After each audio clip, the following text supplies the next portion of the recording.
हाँ भाई, जय हिंद दोस्तों। तो आज का कार्यक्रम शुरू कर लेते हैं। आज की क्लास में हम टाइप्स ऑफ रियल फंक्शन के बारे में पढ़ेंगे। देख लेंगे कितने तरह के हैं और इनकी क्या कुछ प्रॉपर्टीज़ हैं।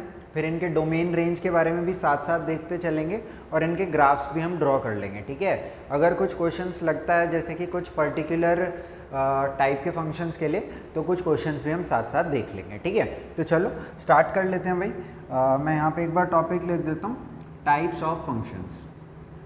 टाइप्स ऑफ रियल फंक्शन ही लिख देता हूँ। रियल फंक्शन समझते हो ना? रियल फंक्शन मतलब वो जिनका इनपुट और आउटपुट दोनों क्या होना चाहिए, रियल नंबर होना चाहिए, या फिर रियल नंबर का ही सबसेट कुछ ना कुछ होना चाहिए।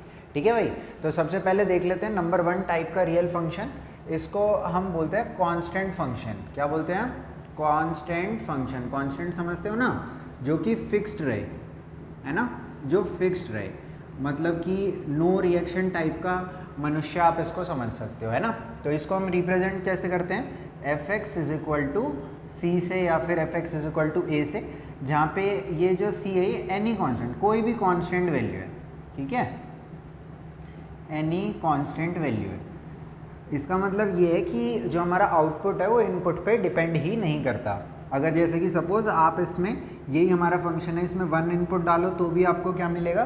सी मिलेगा, क्योंकि जो आउटपुट है that is not a function of input. अगर सपोज यहाँ पे आप 5 इनपुट डालोगे तभी भी आपको क्या मिलेगा? सी मिलेगा। अगर आप यहाँ पे √2 इनपुट डालोगे तभी भी आपको क्या मिलने वाला है? कांस्टेंट ही मिलने वाला है। अगर यहाँ पे आप -10 डालोगे तभी भी आपको यही कांस्टेंट वैल्यू हमेशा आउटपुट में नज़र आएगी। आप इस तरीके से इस फंक्शन को सोच सकते हो। जैसे सपोज आपका कोई दोस्त है, मतलब रिएक्शन लेस टाइप का मनुष्य है वो, है ना। आप उसको सपोज 1 रुपया दो, वो आपको 10 रुपये रिटर्न कर देता है। आप उसको 2 रुपये दो तो भी वो आपको 10 रुपये रिटर्न कर देता है। आप उसको 1000 रुपये दो तो भी वो आपको 10 रुपये रिटर्न कर देता है। आप सपोज उसको 1-2 थप्पड़ लगा दो तभी भी वो आपको 10 रुपये रिटर्न कर देता है। यानी कि रिएक्शन लेस टाइप का मनुष्य है बिल्कुल। आप उसके अंदर कुछ भी इनपुट कर लो, आउटपुट हमेशा क्या रहेगा? फिक्स्ड रहेगा, सी। ठीक है, या फिर सी की जगह कुछ भी कांस्टेंट हो सकता है। जैसे सपोज हमारा जो फंक्शन है, फॉर एग्जांपल ये है f x is equal to suppose है 5। तो आप कुछ भी इनपुट करो और आपको आउटपुट हमेशा क्या मिलने वाला है? 5 ही मिलने वाला है। ठीक है, तो इसका अगर मैं ग्राफ ड्रॉ करने की बात करूं तो ऐसा सोचो कि ये वाई एक्सिस है, यहाँ पे मतलब जैसे सपोज एफ एक्स है ना, और ये अपना एक्स एक्सिस है, ये x को ही रिप्रेजेंट कर रहा है। Basically this is input and on y axis we are seeing output. ठीक है, तो कांस्टेंट फंक्शन इज लाइक आप 1 इनपुट, आप 0 इनपुट करो आपको कुछ कांस्टेंट आउटपुट, 1 इनपुट करो तो भी, 0.5 इनपुट करो तो भी, यानी कि कुछ भी आप इनपुट कर लो। सपोज 2 इनपुट करा तो भी, 3 इनपुट करा तो भी, -1 इनपुट करा तो भी, आप कुछ भी इनपुट करोगे ये आउटपुट में आपको सेम वैल्यू हमेशा रिटर्न करेगा। ठीक है, तो अगर मैं इस सारे पॉइंट्स को ज्वाइन कर दूं, यानी इनका लोकस ले लूं, तो ये हमारा क्या हो गया? ग्राफ हो गया किसका? एक कांस्टेंट फंक्शन का। ये पॉइंट क्या होगा? ये पॉइंट हो जाएगा 0, दैट कांस्टेंट सी। ठीक है, तो ये हमारा f x is equal to c का क्या बन जाएगा? ग्राफ बन जाएगा। अच्छा, डोमेन रेंज देखना चाहो तो वो भी देख लो। जैसे कि अगर मैं डोमेन की बात करूँ इसके, तो डोमेन यानी कि इनपुट क्या क्या हो सकता है? कुछ भी इनपुट कर सकते हो, कोई इशू नहीं है। तो डोमेन क्या हो गया? रियल नंबर हो गया। पर अगर मैं रेंज की बात करूं इसके अंदर, कांस्टेंट फंक्शन के अंदर, तो आपको ये बात समझनी पड़ेगी कि रेंज यहाँ पर क्या है? सिर्फ और सिर्फ एक कांस्टेंट वैल्यू ही आपको हमेशा आउटपुट में मिलती है। तो यहाँ पे मैं कर्ली ब्रैकेट्स के अंदर सी, दैट कांस्टेंट वैल्यू को लिख दूंगा, जो भी कांस्टेंट वैल्यू हमें यहाँ पे मिलेगी। I hope it is clear to all of you constant function. ठीक है, this is the graph for it. And domain range मैंने आपको बता दिया क्या होता है, ये भी मैंने आपको एक्सप्लेन कर दिया। ठीक है, आगे चलते हैं। सेकेंड टाइप का फंक्शन देखते हैं, आइडेंटिटी फंक्शन। क्या है? Identity function.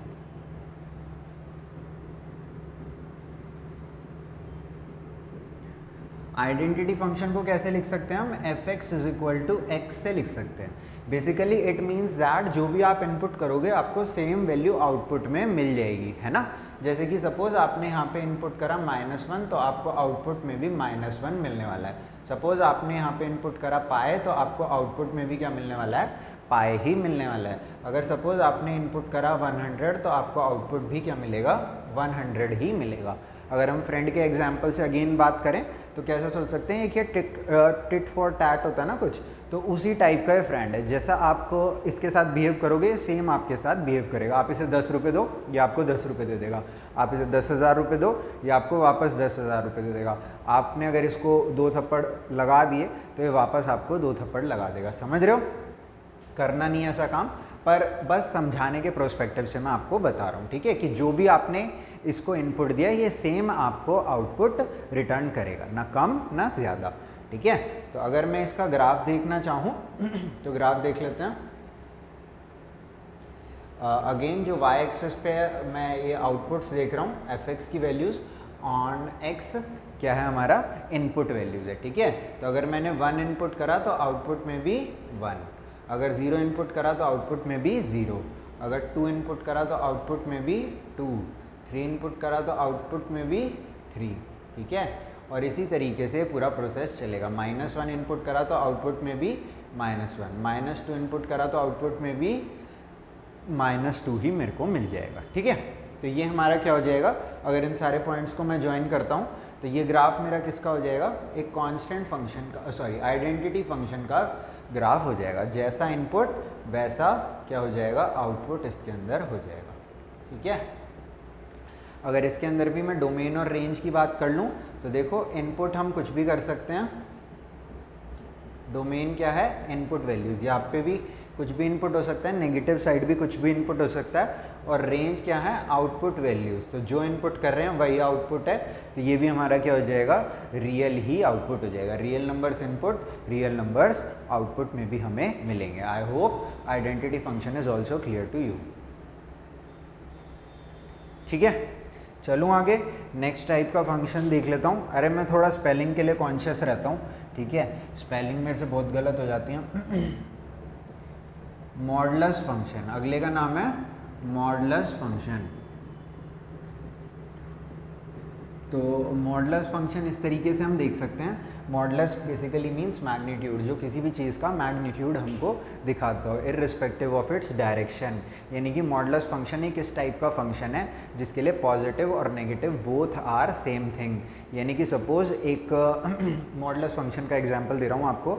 सपोज़ एक बिल्डिंग बनानी थी 10 मीटर हाई, और जो मतलब कि वहाँ पे काम करने वाले लोग थे, उन्होंने 10 मीटर हाई बिल्डिंग बनाने की बजाय 10 मीटर गहरा गड्ढा खोद दिया। तो मॉडुलस फंक्शन के लिए दोनों काम क्या हैं, सेम है। तो बेसिकली ये डायरेक्शन को नहीं देखता, सिर्फ और सिर्फ किस चीज़ को देखता है, मैग्नीट्यूड को ये देखता है, ठीक है। अभी मैं बताता हूँ वर्क कैसे करता है। मॉडुलस फंक्शन को हम रिप्रेजेंट करते हैं fx is equal to mod of x से। यानी कि बेसिकली मतलब ये है कि आप इसके अंदर कोई भी वैल्यू डालो, जैसे सपोज 3 आपने इनपुट करा तो आउटपुट क्या मिलेगा, 3 ही मिलेगा। पर आपने अगर इसके अंदर -3 इनपुट कर दिया तो भी आपको आउटपुट क्या मिलेगा, 3 मिलेगा। नेगेटिव साइन पॉजिटिव साइंस क्या दिखाते हैं, डायरेक्शन दिखाते हैं ना किसी भी चीज़ का। तो बेसिकली डायरेक्शन वाले पार्ट को रिमूव कर देता है और हर चीज़ को पॉजिटिव आउटपुट के रूप में दिखाता है, ठीक है। ऐसा सोच सकते हो कि मतलब पॉजिटिव बनाने की मशीन है ना। तो सपोज़ अपना एक लड़का था राजू, जो कि बहुत नेगेटिव आदमी था, ठीक है। जैसे ही ये मॉडुलस फंक्शन के पास गया, ठीक है, तो राजू क्या हो गया, पॉजिटिव हो गया, ठीक है। तो ये हर नेगेटिव चीज़ को क्या बना देता है, पॉजिटिव बना देता है। दो इस तरीके के ये डंडों से इसको क्या करते हैं, मॉडुलस फंक्शन को हम रिप्रेजेंट करते हैं। बेसिकली मैग्नीट्यूड दिखाता है, ठीक है। तो जैसे मैं बच्चों को एग्जांपल देता हूँ कि मॉडुलस फंक्शन क्या है, संदीप महेश्वरी है। कोई भी इसके पास नेगेटिव चीज़ जाएगी तो उसको क्या बना देगा, ये पॉजिटिव बना देगा। राजू नेगेटिव आदमी था, संदीप भाई के पास गया तो संदीप भाई ने इसको क्या बना दिया, पॉजिटिव बना दिया, ठीक है। तो कुछ भी आप इसके अंदर इनपुट करो, जैसे सपोज आपने इसके अंदर √2 इनपुट करा, यहाँ पे इस वाले के अंदर जैसे कि √2 इनपुट करा तो आपको आउटपुट में भी √2 ही मिल जाएगा, ठीक है। पर अगर सपोज आपने इनपुट करा नेगेटिव √2 तो आपको आउटपुट में क्या मिलेगा, अगेन √2 मिल जाएगा। यानी कि नेगेटिव चीज़ को क्या बना देता है, पॉजिटिव बना देता है, क्या, मॉडुलस फंक्शन। और पॉजिटिव को तो पॉजिटिव रहने ही देता है, ठीक है। यानी कि जो हमारा मॉडुलस फंक्शन है इसके अंदर जो हमें आउटपुट होगा वो हमेशा क्या मिलेगा, एक पॉजिटिव नंबर ही मिल सकता है, ठीक है। तो यहाँ पे अगर मैं इसके ग्राफ की बात करूँ तो इसका ग्राफ देख लेते हैं एक बार। पॉजिटिव्स के लिए ये नॉर्मली बिहेव करता है आइडेंटिटी फंक्शन की तरह। आप 0 इनपुट करो 0 आउटपुट, 1 इनपुट करो 1 आउटपुट, 2 इनपुट करो 2 आउटपुट, ठीक है, 3 इनपुट करो तो भी 3 आउटपुट। तो बेसिकली पॉजिटिव के लिए कोई ज़्यादा इशू नहीं है। पर जैसे नेगेटिव है तो -1 जब आप इनपुट करोगे तो ये -1 नहीं समझेगा, उसे क्या समझेगा, पॉजिटिव ही समझेगा। तो -1 input +1 output, -2 input +2 output, -3 input +3 output, ठीक है। तो ये हमारा क्या हो गया, मॉडुलस फंक्शन का ग्राफ हो गया। इस टाइप में वी शेप में ये बन जाता है, ठीक है। ज़रूरी नहीं है कि ओरिजिन पे ही रहेगा, that depends on this value कि यहाँ पे x लिखा है या x-3 लिखा है या 2x+3 लिखा है, जो भी लिखा है उस हिसाब से ये v जो शेप है शिफ्ट हो सकती है। इनके भी जो स्लोप हैं वो कम ज़्यादा हो सकते हैं, ठीक है। तो दैट डिपेंड्स, ठीक है। पर ये देखो कि यहाँ पे जो आउटपुट है वो कभी भी नेगेटिव नहीं आ सकता। तो जैसे अगर मैं इसके डोमेन और रेंज की बात करूँ तो डोमेन इसका क्या होगा, इनपुट तो आप कुछ भी कर सकते हो, पर जो आउटपुट है वो क्या है हमारा, सिर्फ और सिर्फ पॉजिटिव वैल्यूज़ हैं, यानी कि 0 से लेकर के इन्फिनिटी सिर्फ हमें मिलेगा। 0 भी मिल जाएगा भाई, 0 भी आउटपुट में मिल जाएगा। 0 इनपुट करेंगे तो 0 आउटपुट मिल जाएगा, ठीक है।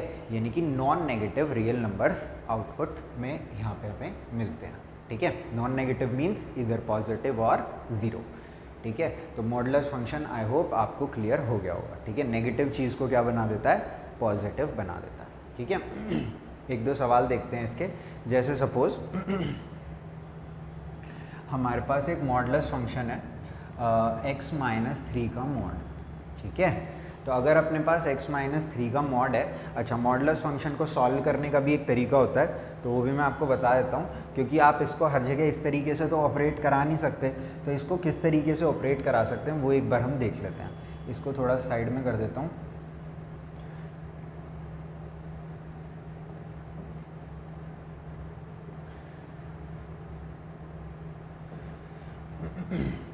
जैसे सपोज़ ये हमारे पास मॉडुलस फंक्शन है, तो हम इससे काम किस तरीके से लेंगे, ठीक है। एक चीज़ और है बस इसके अंदर बताने लायक। तो इसके अंदर आप ये देख लो कि जो हमारा x है वो चेंज कब करेगा अपना साइन। यहाँ पे जो भी फंक्शन अंदर लिखा है x लिखा है, ये साइन कब चेंज करेगा अपना, 0 पे चेंज करेगा। तो अब आप ये देख लो कि ये पॉजिटिव कब हो रहा है और नेगेटिव कब हो रहा है। तो fx को बेसिकली आपको 2 पार्ट्स में स्प्लिट करना पड़ेगा। 0 हमारा क्या हो गया, क्रिटिकल पॉइंट, यानी कि 0 से बड़े और 0 से छोटे वाले पार्ट्स में। तो एक केस वो हो गया जब x जो है वो ग्रेटर देन इक्वल्स टू 0 है, और दूसरा केस हो गया कि जब हमारा x less than equal to 0 है, यानी कि 0 पे क्या हो रहा है, 0 हो जा रहा है पूरा, ठीक है। और इसके लेफ्ट में क्या हो रहा है, नेगेटिव हो रहा है, राइट में क्या हो रहा है, पॉजिटिव हो रहा है, ठीक है। तो अगर हमारा x जो है वो ग्रेटर देन 0 है तो हमारा fx is equal to mod x क्या रहेगा, x ही रहेगा। वो हम यहाँ पे भी देख सकते हैं। अगर हमारा x जो इनपुट वैल्यू है वो पॉजिटिव है तो हमारा जो आउटपुट है वो क्या है, x के बराबर ही है, ठीक है। पर अगर ऐसा हो जाए कि जो हमारा इनपुट है वो क्या हो जाए, नेगेटिव हो जाए, तो यहाँ पर basically we are going to put a negative value. जैसे सपोज -3 पुट कर रहे हो तो यहाँ पे जो हमारा फंक्शन है वो -x के बराबर हो जाता है। ऐसा एक क्यों हो रहा है और किस लिए हो रहा है वो मैं आपको एक्सप्लेन करता हूँ। अब यहाँ पर जैसे सपोज आपके fx में कोई भी वैल्यू आएगी, अच्छा पहले ही बता रखा है हमने fx किसके इक्वल है, मॉड x के इक्वल है। अच्छा अगर कन्फ्यूजन ना हो इसलिए मैं यहीं पे लिख देता हूँ, लो मॉड x 2 पार्ट्स में स्प्लिट हो गया इस तरीके से। अब मॉड x में कोई भी वैल्यू आएगी, जैसे 3 आई तो x की जगह क्या इनपुट करा है, 3। तो मैं सबसे पहले जाके क्या देखूंगा कि कौन सा केस है, तो कौन सा केस है, ग्रेटर देन 0 का केस है। तो आउटपुट में क्या लिख दूंगा, जो इनपुट था x ही मैं सीधा का सीधा लिख दूंगा। पर जैसे सपोज अब की बार कुछ और इनपुट आया, जैसे -5 इनपुट आया हमारे पास x की जगह, तो मैं देखूंगा ये वाला केस है। तो अब मेरे को आउटपुट में क्या देना है, -x देना है। क्या देना है, -x देना है। x की वैल्यू इनपुट क्या आई है, -5 आई है। तो अल्टीमेट आउटपुट क्या बन जाएगा, 5 बन जाएगा, जो कि मॉडुलस का अल्टीमेट गोल था। बेसिकली काम हम ये कर रहे हैं कि पॉजिटिव है तो पॉजिटिव ही रहेगा, तो x इनपुट करा तो x ही आउटपुट दे दो। पर अगर कोई नेगेटिव वैल्यू इनपुट हो रही है तो एक साइन मैंने पहले से ही नेगेटिव का लगा के यहाँ पे रेडी रख रखा है कि x की वैल्यू अगर नेगेटिव आएगी, जैसे सपोज इस x की जगह मैं -5 रखने वाला हूँ, तो इस -5 को पॉजिटिव बनाने के लिए एक माइनस बाहर पहले से ही तैयार है कि नेगेटिव नेगेटिव क्या हो जाए, पॉजिटिव हो जाए। बात समझ में आ गई? तो अगर हमारा ये जो मॉडेक्स का कार्यक्रम है लेस देन 0 जाता हुआ हमें दिखेगा तो हम सेकंड केस उठा लेंगे। ठीक है, ये केस हमें इसी तरीके से क्रिएट करने हैं कि क्रिटिकल पॉइंट के अराउंड, ठीक है, जिसके अंदर मतलब कि इसके लेफ्ट या राइट जो भी है पॉजिटिव नेगेटिव का सिनेरियो क्रिएट हो रहा हो। ठीक है, कुछ एग्जांपल लेकर के मैं आपको बताऊंगा, टेंशन मत लो। तो जैसे कि यहाँ पर देखो, जैसे 10 इनपुट आया तो ग्रेटर देन 0 में है तो आउटपुट क्या हो गया, 10 हो गया। पर जैसे सपोज -10 इनपुट आया तो लेस देन 0 में है तो आउटपुट क्या होगा, -x होगा। अब मैं x में क्या इनपुट कर रहा हूँ, -10, तो माइनस क्या हो गया, अल्टीमेटली प्लस हो गया, जो कि हमारा गोल है किसका, मॉडुलस फंक्शन का। आई होप इट इज़ क्लियर। जैसे एक और एग्जांपल लो, जैसे कि सपोज हमारा ये है x-3, तो ये अपना साइन कहाँ पे चेंज करेगा, x = 3 पे ये अपना साइन चेंज करेगा, है ना। यानी कि हमारी अगर x की वैल्यू 3 से बड़ी है तो ये पॉजिटिव रहेगा, पर हमारी अगर x की वैल्यू 3 से छोटी है तो ये हमारा क्या हो जाएगा, नेगेटिव हो जाएगा। तो अगर यहाँ पे मैं f(x) की बात करूँ, सोच के देख लो, 3 से छोटी कोई भी वैल्यू सोचो, सपोज 2 है तो 2 - 3 क्या हो गया, नेगेटिव हो गया ना। पर मॉडुलस फंक्शन का मतलब क्या है कि हमें इसको नेगेटिव होने नहीं देना।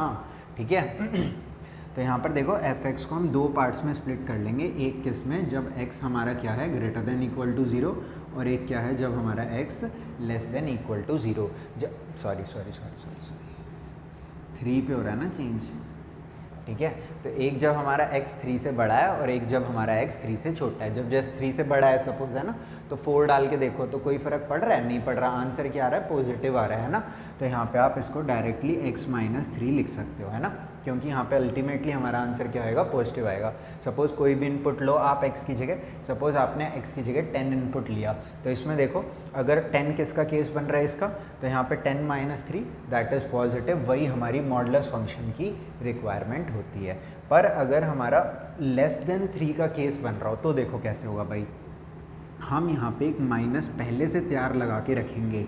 ये माइनस मैंने इसलिए लगाया है क्योंकि मेरे को पता है अगर मैं x 3 से छोटा इसमें इनपुट करने वाला हूँ तो ये जो ब्रैकेट के अंदर का पार्ट है नेगेटिव निकलेगा, पर नेगेटिव मॉडुलस निकलने नहीं देना चाहता, तो उसने एक माइनस पहले से बाहर तैयार रख रखा है ताकि इसके अंदर से जो नेगेटिव निकलेगा इसके साथ मल्टीप्लाई होके क्या बन जाए, पॉजिटिव बन जाए और मॉडुलस फंक्शन का अल्टीमेट गोल अचीव हो जाए। फॉर एग्जाम्पल सपोज आपने 2 इनपुट कर दिया, है ना, तो 2 - 3 क्या बना, -1 बना, और माइनस माइनस क्या हो जाएगा, प्लस हो जाएगा, यानी कि आउटपुट क्या मिल जाएगा आपको, 1 ही मिल जाएगा। बात समझ में आ गई? तो ये नेगेटिव इस तरीके से आपको लगा देना। अच्छा, इसकी डोमेन की बात करें इस फंक्शन की, तो डोमेन तो इसमें कुछ भी कर लो, एज सच कोई इशू नहीं है इसमें। तो डोमेन तो मेरे हिसाब से रियल है, और रेंज में भी कोई इशू नहीं है। रेंज जो मॉडुलस फंक्शन की होती है वही है इसकी भी। ठीक है, तो कहाँ से कहाँ तक हो जाएगी, 0 से लेकर के इन्फिनिटी तक इसकी रेंज भी हो जाएगी। ठीक है, चलें आगे,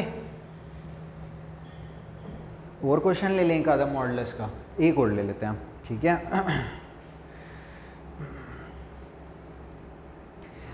एक फंक्शन दिया अपने को f(x) = 1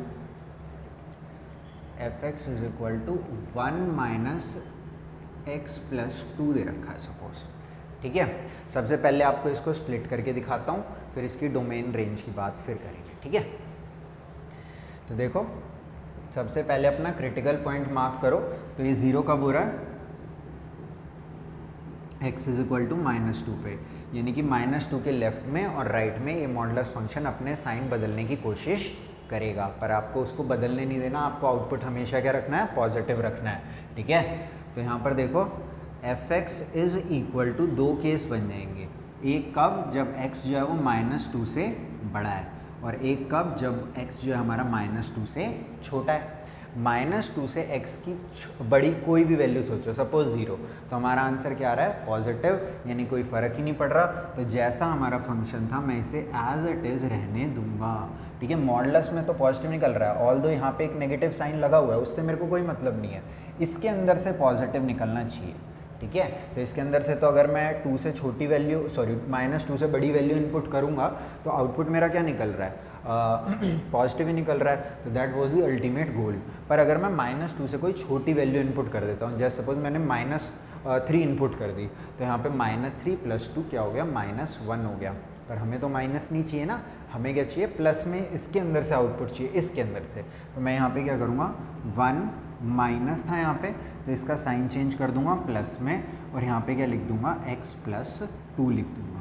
ठीक है। तो अब यहाँ पे मैंने एक माइनस पहले से ही बेसिकली तैयार रख रखा है। अगर आपको नहीं समझ में आ रहा तो मैं बता देता हूँ। मैंने यहाँ पे इस तरीके से कार्यक्रम कर दिया है। ठीक है। अब आपको अच्छे से समझ में आ जाएगा। तो जैसे कि आप -2 से कोई भी छोटी वैल्यू इनपुट करोगे, तो आपने सपोज 0 इनपुट करी, ठीक है, तो ये वाला केस आ गया -2 से छोटी वैल्यू। तो अब ओ भाई,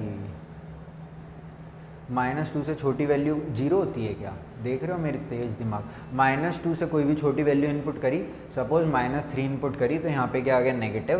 पर इस नेगेटिव का इलाज करने के लिए एक नेगेटिव मैंने पहले ही बाहर बिठा रखा है, जिसके साथ ये मल्टीप्लाई होके क्या बन जाएगा, पॉजिटिव बन जाएगा। और अल्टीमेट हमारा गोल क्या है, इसके अंदर से पॉजिटिव निकलना चाहिए, क्योंकि ये क्या है, एक मॉडुलस फंक्शन है। ठीक है। तो इस तरीके से हम इसको थोड़ा सॉल्व करके ऑफकोर्स लिखा जा सकता है, कोई इशू नहीं है। जैसे कि अगर इसको सॉल्व करूं तो -x - 1 ही हो जाएगा, एंड दिस विल बी क्या है, x + 3। ठीक है। तो इसको थोड़ा सॉल्व करो, थोड़ी मेहनत करो भाई खुद से। ठीक है। तो ये इस तरीके से हमारा आ जाएगा। ठीक है। इन सब के ग्राफ भी बनाने के लिए ट्राई करना, डिफरेंट वैल्यूज़ डालो तो आपको खुद से क्लैरिटी आएगी। मैं फिर बोल रहा हूँ, मेरे बताने से आप थोड़ा बहुत सीखोगे, पर खुद के करने से आप बहुत कुछ सीख जाओगे ब्रो। ठीक है। तो देखो, अगर मैं यहाँ पे इसके डोमेन की बात करूँ तो डोमेन में तो एज सच कोई दिक्कत है ही नहीं। यहाँ पे डोमेन तो कुछ भी इनपुट कर सकते हो। दिक्कत कब आएगी डोमेन में, जब कहीं स्क्वायर रूट लगा हुआ हो या फिर ये डेनोमिनेटर में। तो 2 केस पढ़े थे ना, कि स्क्वायर रूट के अंदर नेगेटिव नहीं और डेनोमिनेटर में 0 नहीं। ठीक है। तो डोमेन में रियल, और रेंज में क्या हो जाएगा भाई यहाँ पे, अच्छा रेंज के अंदर थोड़ी सी कार्यक्रम मैं आपको यहाँ पे समझाता हूँ। x + 2 क्या है, एक मॉडुलस फंक्शन है। ठीक है। तो ये जो होगा हमारा, इसकी वैल्यू कहाँ से कहाँ तक हो सकती है, 0 से लेकर के इन्फिनिटी तक इसकी वैल्यू हो सकती है। पर अगर यहाँ पे नेगेटिव की बात करें तो इनइक्वालिटीज़ आपने अगर थोड़ी बहुत पढ़ी हैं तो आपको पता होगा, नेगेटिव से जब मल्टीप्लाई करते हैं तो इनइक्वालिटीज़ के साइन चेंज हो जाते हैं। तो यहाँ पे मैं साइन चेंज कर रहा हूँ इनइक्वालिटी के। ठीक है। तो ये जो भी था इधर इस तरीके से मैंने चेंज कर दिया थोड़े से। अब 1 पूरे में ऐड कर रहा हूँ, तो 1 से लेकर के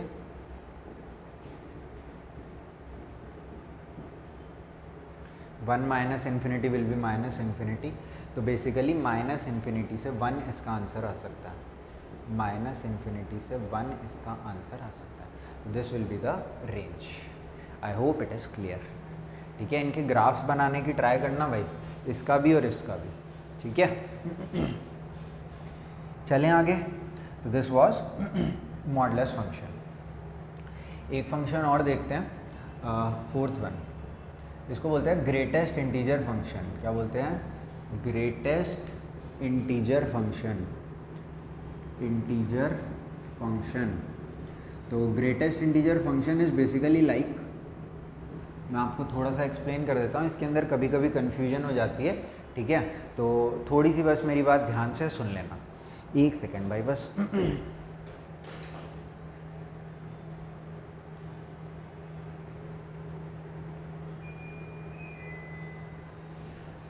देखो भाई, तो ग्रेटेस्ट इंटीजर फंक्शन एक बार समझने की कोशिश करते हैं हम। ठीक है। तो ग्रेटेस्ट इंटीजर फंक्शन को रिप्रेजेंट कैसे करते हैं, f(x) = ग्रेटेस्ट इंटीजर x। ठीक है। तो इसका मतलब ये होता है कि जैसे कोई सपोज डेसिमल वाला पार्ट है, ठीक है, तो डेसिमल वाले में मैक्सिमम कितना इंटीजरल पार्ट कंटेंड है, उसको हम किस में रिप्रेजेंट करते हैं, ग्रेटेस्ट इंटीजर फंक्शन में रिप्रेजेंट करते हैं। ठीक है। थोड़ा सा अगर मैं आपको नंबर लाइन के ज़रिए एक्सप्लेन करना चाहूँ, क्योंकि वहाँ से आपको ये बेटर समझ में आ पाएगा, और ग्राफ से दोनों तरीके से। तो एक बार नंबर लाइन से पहले मैं आपको बताता हूँ। जैसे सपोज ये 0 है, ये 1 है, ये 2 है, ये 3 है, ये -1 है, ये सपोज -2 है। तो greatest integer function is basically like, अगर आपने वन, इट इज़ लाइक, मैं बताता हूँ, जैसे कि सपोज आपने 1.5 इनपुट करा, ठीक है, तो 1.5 के अंदर ग्रेटेस्ट इंटीजर क्या है, 1.5 will be lying somewhere here, तो इससे जस्ट पहले सबसे बड़ा इंटीजर जो था वो हमारा क्या हो जाएगा, ग्रेटेस्ट इंटीजर फंक्शन का आउटपुट हो जाएगा।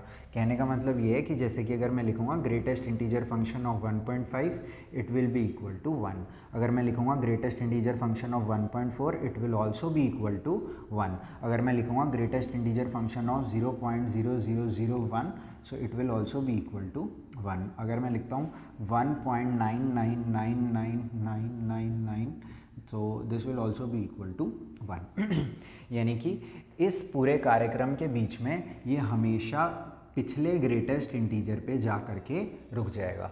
पर जैसे ही अगर मेरे पास यहाँ पर हो गया ग्रेटेस्ट इंटीजर फंक्शन 2 तो इसकी वैल्यू क्या हो जाएगी 2, again the cycle will repeat itself. अगर मैंने यहाँ पे 2.1 का ग्रेटेस्ट इंटीजर करा तो आउटपुट क्या मिलेगा, 2 मिलेगा।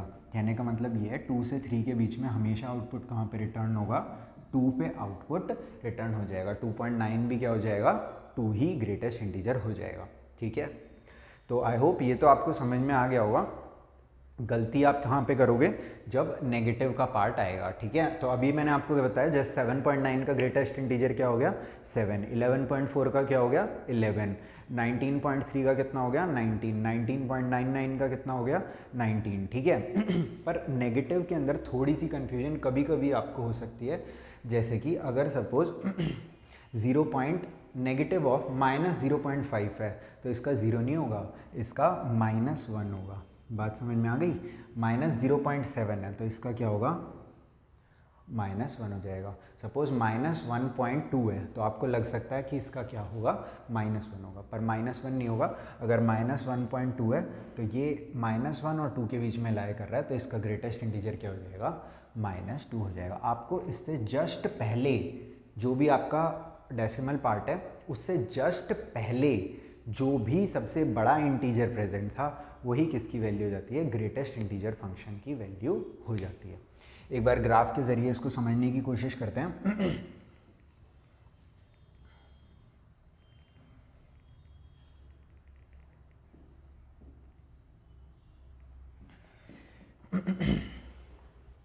देखो भाई इधर जैसे सपोज ये अपना ग्राफ है, ठीक है। ग्रेटेस्ट इंटीजर फंक्शन को स्टेप फंक्शन भी बोलते हैं, अभी आपको समझ में आएगा क्यों बोलते हैं। ये 1 है, ये 2 है, ये 3 है,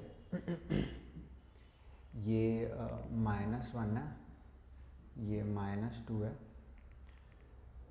ये 1 है, ये 2 है, ये 3 है, ये -1 है, ये -2 है और ये क्या है भाई -3 है। ठीक है, this is again the output line, this is the input line. ठीक है, तो थोड़ा समझते हैं। मैंने आपको क्या बताया था, अगर 0 से 1 के बीच में इनपुट है तो हमेशा आउटपुट हमारा क्या रहेगा 0 रहने वाला है। ठीक है, तो अगर 0 से लेकर के 1 तक इनपुट है तो आउटपुट हमारा क्या रहेगा 0 रहेगा। पर अगर इनपुट 1 हो गया तो आउटपुट हमें क्या मिलेगा 1 मिलेगा। फिर 1 से लेकर के 2 तक आउटपुट हमेशा हमें क्या मिलता रहेगा 1 ही मिलता रहेगा। पर अगर इनपुट 2 हो गया, अगर इनपुट 2 हो गया तो आउटपुट यहाँ पे हमें क्या मिलेगा 2 मिल जाएगा। अगेन 2 से लेकर के 3 तक हमें आउटपुट क्या मिलेगा, 2.1 का आउटपुट 2, 2.5 का 2, 2.9 का 2। ठीक है, तो ये 3 तक इस तरीके से ही हमें मिलता रहेगा। ठीक है, अब अगर नेगेटिव में आऊँ तो 0.5 नेगेटिव ऑफ 0.5 यानी -0.5 का क्या बोला था -1 बोला था। ठीक है, तो इसी तरीके से यहाँ पे हम देख सकते हैं। पर अगर -1 हो जाएगा तो आउटपुट क्या हो जाएगा -1 हो जाएगा। -1 से लेकर के -2 तक आउटपुट क्या है -2 है। ठीक है,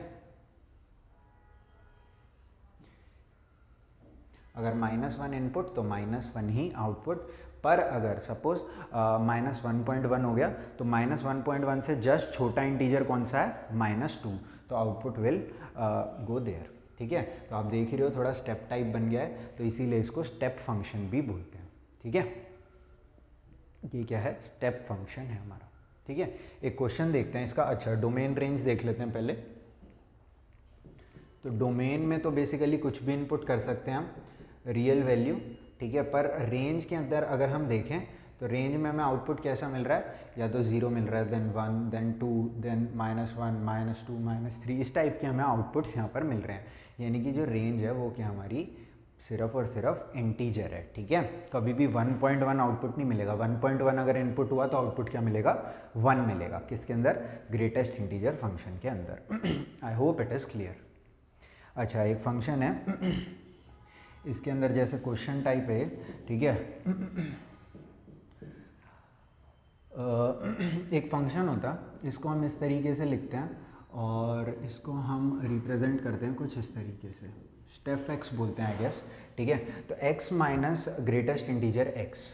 तो हमें क्या करना है, इसके लिए डोमेन बतानी है, डोमेन क्या क्या हो सकता है, और हमें इसके लिए बतानी है कि रेंज क्या होगी, ठीक है, और हमें इसका ग्राफ भी ड्रॉ करना है। तो ये 3 काम हमें करने हैं, ठीक है। तो इसके अंदर आप क्या कर सकते हो, थोड़ी इनपुट वैल्यूज़ डाल के देख सकते हो आप, ठीक है। जैसे मैं आपको बताता हूँ, जैसे सपोज 0 इनपुट करा तो 0 - 0 विल बी 0, ठीक है। 0 - 0 विल बी 0। अगर सपोज हमने 1.1 इनपुट करा तो 1.1 माइनस ग्रेटेस्ट इंटीजर 1.1, तो ग्रेटेस्ट इंटीजर 1.1 विल बी 1, है ना। तो 1.1 में से 1 हमने सब्ट्रैक्ट कर दिया तो कितना बचा हमारे पास, सिर्फ और सिर्फ 0.1 बचा, ठीक है। इस तरीके से ही अगर आप यहाँ पे थोड़ी सी वैल्यूज़ डाल करके देखोगे तो आपको इसका ग्राफ कुछ इस टाइप में नज़र आएगा, ठीक है भाई। इस टाइप में आपको इसका कुछ ग्राफ नज़र आने वाला है, ठीक है। तो आप इसको थोड़ा सा खुद से ट्राई करना। Domain will be real number, range will be, आपके जो आउटपुट वैल्यूज़ हैं दैट इज़ कन्फाइंड बिटवीन 0 से लेकर के 1। तो रेंज विल बी 0 से लेकर के 1 भी पॉसिबल आउटपुट इसके अंदर कभी हो नहीं पाएगा। सपोज आपने 5 इनपुट करा इसके अंदर, तो 5 minus greatest integer 5 that is 5, तो 5 - 5 क्या हो जाएगा, 0 हो जाएगा। सपोज 5.1 इनपुट करा तो 5.1 माइनस ग्रेटेस्ट इंटीजर 5.1, 5.1 का ग्रेटेस्ट इंटीजर 5, तो 5.1 माइनस 5.1 आउटपुट आ जाएगा। सपोज 5.9 इनपुट करा तो 5.9 माइनस 5.9 का ग्रेटेस्ट इंटीजर 5, तो ये कितना आ जाएगा, 5.9 माइनस 5 0.9 आ जाएगा। थोड़ा सा खुद से ट्राई करना, ग्राफ भी इसका थोड़ा सा और डिटेल्ड बनाना, ठीक है। ये सारी वैल्यूज़ लिख देता हूँ थोड़ा, 1 2 3, ठीक है, this will be 4, this is 1, ठीक है। तो इस तरीके से हम इसको ड्रॉ कर सकते हैं, ठीक है भाई। चलें आगे। एक लास्ट टाइप का फंक्शन और है, इसको बोलते हैं सिग्नम फंक्शन। क्या बोलते हैं, सिग्नम फंक्शन। सिग्नम फंक्शन जैसे कि इसको आप अपोजिट समझ सकते हो, किससे, मॉडुलस फंक्शन से, ठीक है। मॉडुलस फंक्शन में मैंने आपको क्या बताया था कि जो मॉडुलस फंक्शन होता है सिर्फ और सिर्फ क्या दिखाता है, मैग्नीट्यूड को दिखाता है। इसी तरीके से जो हमारा सिग्नम फंक्शन होता है सिर्फ और सिर्फ डायरेक्शन को दिखाता है, मैग्नीट्यूड से रिलेटेड नहीं है। जो हमारा सिग्नम फंक्शन है इसके लिए 1, 1000, 1 करोड़, 10 करोड़, ये सब क्या हैं, इक्वल हैं, क्योंकि ये सब क्या हैं, पॉजिटिव है। और इसको सिर्फ किससे मतलब है, डायरेक्शन से। इसके लिए -1, -2, -π, -10,000 सब इक्वल हैं, क्योंकि ये सब क्या हैं, नेगेटिव वैल्यूज़ हैं। तो सिग्नम फंक्शन को हम किस तरीके से डिफाइन करते हैं, मिट जा भाई। सिग्नम फंक्शन को हम इस तरीके से लिख सकते हैं, f(x) is equal to 1 output deliver करता है अगर जो x है वो क्या है, पॉजिटिव है, x इज ग्रेटर देन 0 है। आउटपुट डिलीवर करता है 0 अगर इनपुट क्या है, 0, और ये आउटपुट डिलीवर करता है -1 अगर इनपुट क्या है, नेगेटिव। यानी कि 3 ही सिर्फ इसकी आउटपुट वैल्यू है, 1, 0 और -1। तो रेंज भी यही हो जाएगी, -1, 0, 1, ठीक है। और इसके अंदर आपको सिर्फ ये ध्यान रखना है कि ग्राफ किस तरीके से इसका एक बन जाएगा। देखो, अगर आपने कोई भी पॉजिटिव वैल्यू इनपुट करी तो आउटपुट क्या मिलने वाला है आपको, हमेशा 1 मिलेगा। 0 इनपुट करी तो 0, और अगर आपने नेगेटिव वैल्यू इनपुट करी तो आप कितनी नेगेटिव कर लो कोई इशू नहीं है, आपको आउटपुट हमेशा क्या मिलेगा, -1 ही मिलेगा। एम्प्टी सर्कल्स डिनोट दैट कि 0 पे आपको 1 नहीं मिल रहा है, 0 पे आपको -1 नहीं मिल रहा है, 0 पे आपको क्या मिल रहा है 0, जहाँ पे सॉलिड सर्कल है, ठीक है। सो empty circle basically mean this part is not included. इसका हल्का सा राइट का भी पार्ट है, यानी कि 0.0000001 भी क्या होगा, आउटपुट 1 डिलीवर करेगा, because that will be a positive value, ठीक है। तो जैसे कि हमारा सिग्नम, ठीक है, तो जैसे कि हमारा जो मॉडुलस फंक्शन था वो सिर्फ और सिर्फ डायरेक्शन को दिखाता था, इसी तरीके से जो हमारा सिर्फ और सिर्फ मैग्नीट्यूड को दिखाता था, इसी तरीके से जो हमारा सिग्नम फंक्शन है वो सिर्फ और सिर्फ डायरेक्शन को दिखाता है, ठीक है। इसके लिए -10, -10,000, -10 crore are all same thing and it will count all of them as -1 because it is just showing their direction that it is a negative value, ठीक है। सेम केस किसके लिए होगा, पॉजिटिव के लिए भी हो जाएगा। अगर मैं इसके डोमेन और रेंज की बात करूं तो इनपुट तो आप कुछ भी कर सकते हो, देख ही रहे हो x की कोई भी वैल्यू इनपुट हो रही है, पर रेंज के अंदर थोड़ी सी लिमिट है, आउटपुट या तो -1 है या तो 0 है या तो 1 है, -1, 0 और 1। एक चीज़ हमेशा ध्यान रखना, अगर आपने सेट ध्यान से पढ़ा है तो आपको पता होगा ये जो सेट है इसके अंदर सिर्फ 3 वैल्यूज़ इंक्लूडेड है, -1, 0, 1। अगर मैं इसको लिखता हूँ -1 से 1 तो ये क्या हो जाएगा, एक इनफाइनाइट इंटरवल हो जाएगा और इसके अंदर इनफाइनाइट वैल्यूज़ इंक्लूडेड होंगी, ठीक है। चलें, इनफाइनाइट इंटरवल नहीं, आई मीन इनफाइनाइट सेट हो जाएगा ये, ठीक है। इनफाइनाइट इंटरवल बेसिकली वो होता है जिसकी लेंथ ऑफ इंटरवल इनफाइनाइट हो। तो लेंथ तो यहाँ पे भले ही फाइनाइट है, पर यहाँ पे सेट इनफाइनाइट है, क्यों, क्योंकि -1 और 1 के बीच के सारे रियल नंबर से चूज़ करेगा, यानी कि 0.9, 0.1, 0, ये सारी वैल्यूज़ इसके अंदर आ जाएंगी। तो ये इसका सही आंसर नहीं है, हमें सिर्फ 3 ही वैल्यूज़ चाहिए, -1, 0 और 1। I hope it is clear to all of you, ठीक है। एक फंक्शन और है अभी हमारे सिलेबस में, दैट इज़ लॉगरिथम फंक्शन, ठीक है। उसके लिए मैं अलग वीडियो बनाऊंगा, बल्कि इनफैक्ट 2 अलग वीडियो बनाऊंगा, क्योंकि इससे डायरेक्टली क्वेश्चंस आते हैं और थोड़े ठीक ठाक लेवल के क्वेश्चन आते हैं। तो लॉगरिथम फंक्शन को थोड़ा सा हम डिटेल में पढ़ेंगे, ठीक है। और इसकी कुछ प्रॉपर्टीज़ वगैरह भी होती हैं, तो सारी प्रॉपर्टीज़ मैं आपको डेराइव करके दिखाऊंगा और क्वेश्चंस भी हम इसके लेंगे, ठीक है। तो थोड़े सिंपल क्वेश्चंस लेंगे, थोड़े डिफ़िकल्ट भी लेंगे, पर सारे तरीके के क्वेश्चंस हम करने की इसकी कोशिश करेंगे, ठीक है। आई होप जो भी मैंने आपको समझाया है वो आपको समझ में आ गया होगा। नेक्स्ट क्लास में मिलते हैं। थैंक यू आपका आने के लिए, बाय।